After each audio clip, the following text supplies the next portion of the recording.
Good morning, students. I am teacher Salunke TB from Sri Shivaji Vidya Mandir and Junior College, Aun, Pune. I welcome all of you in this session of English language. Students, today in this session we are going to discuss one of the significant topics from the grammar. The title of this topic is modal verbs or modal auxiliary verbs. In this session we are not going to discuss only the types of modal verbs but also their functions, different functions in the sentence. Students, let me clarify first of all what different types of modal verbs are there. Students, let us have a look on these modal verbs in English language. I read all the modal verbs: can, could, should, shall, will, would, may, might, must, have to, ought to, used to, need to, dare to, etc. Students, if you look at the list of these modals in English language, the main verbs that follow the modal verbs like can, could, should, shall, will, would, may, might, must do not take suffix yes with them if the sentence begins with the third person singular. Secondly, these modal verbs are followed by bare infinitive or the base form of the main verb. Thirdly, these all modal verbs are not followed by main verb plus ing form as we see in the any continuous tense. So students, in this way I have discussed three important things with you as far these modal verbs are concerned. Let us come to the term modal verbs.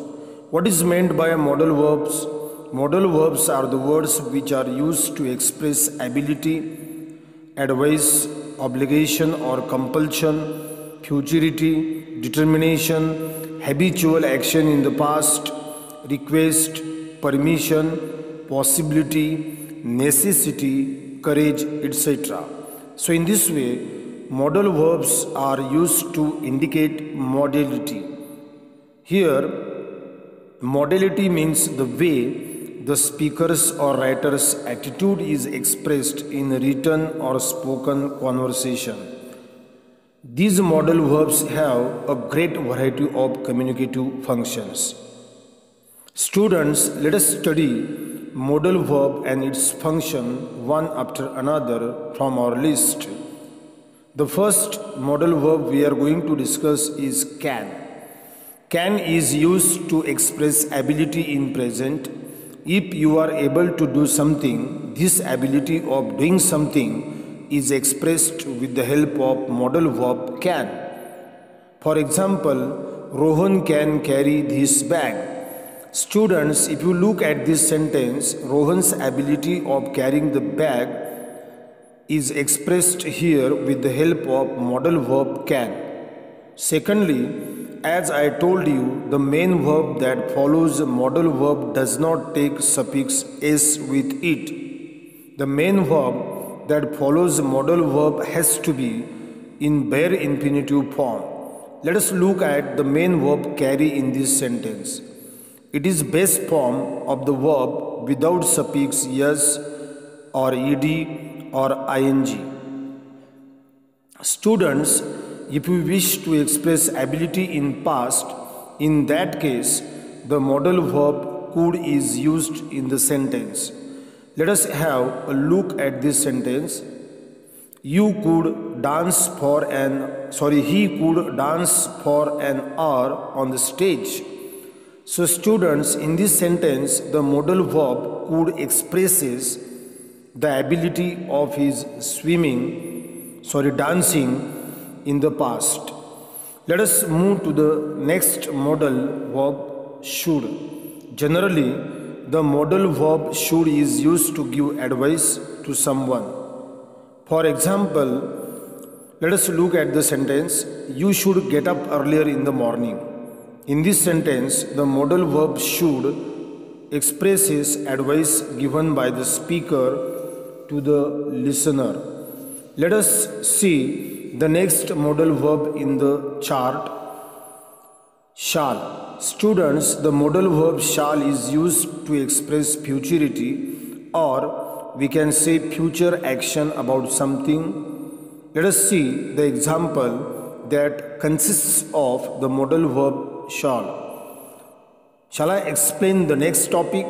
So in this sentence, the modal verb shall expresses futurity or future action. Let us move to the next modal verb, that is would.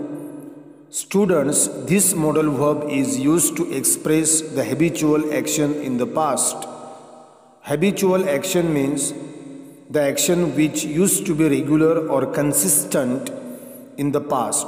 For example, I would play piano in my childhood. In this sentence, the speaker expresses his habitual action. His habitual means regular or continuous action in the past using the modal verb would. Students, let me make clear one point here.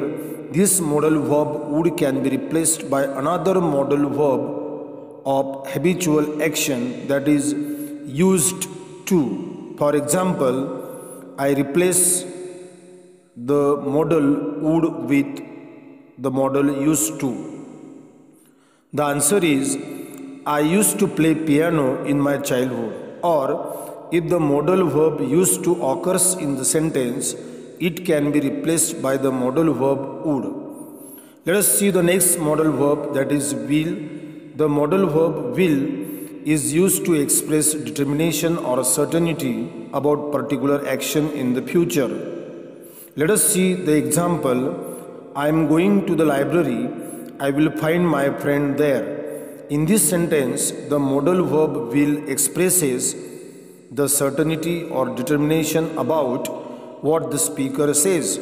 So in this way, when we use the modal verb will in the sentence, that sentence is considered to be more definite or certain.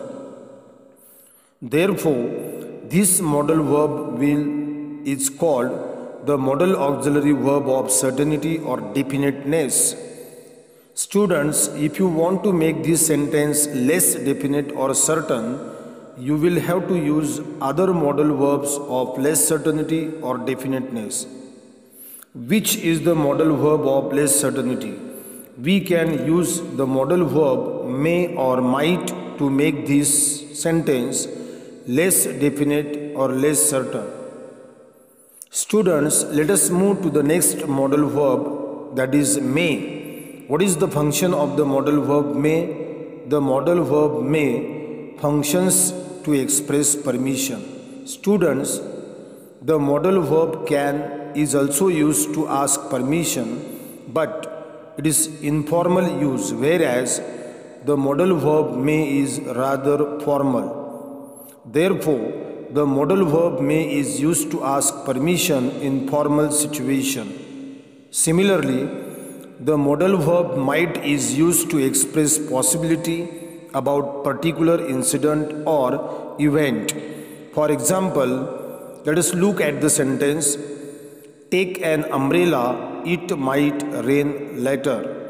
In this sentence, the modal verb might expresses possibility of raining. So this is how the modal verb might is used to express the possibility.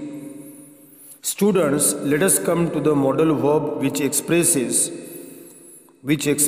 obligation or compulsion. The modal verbs like must, ought to, have to, has to express compulsion or obligation in the sentence. When someone compels somebody to do something, in that situation, the modal verbs like must, ought to, have to, has to are used.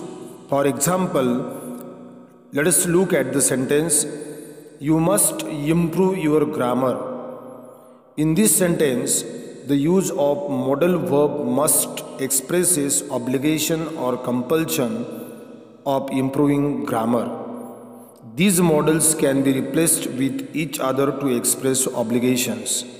Students, be careful about the subject of the sentence while replacing these modal verbs like must, ought to, have to, has to, even though they express the same attitude of the speaker.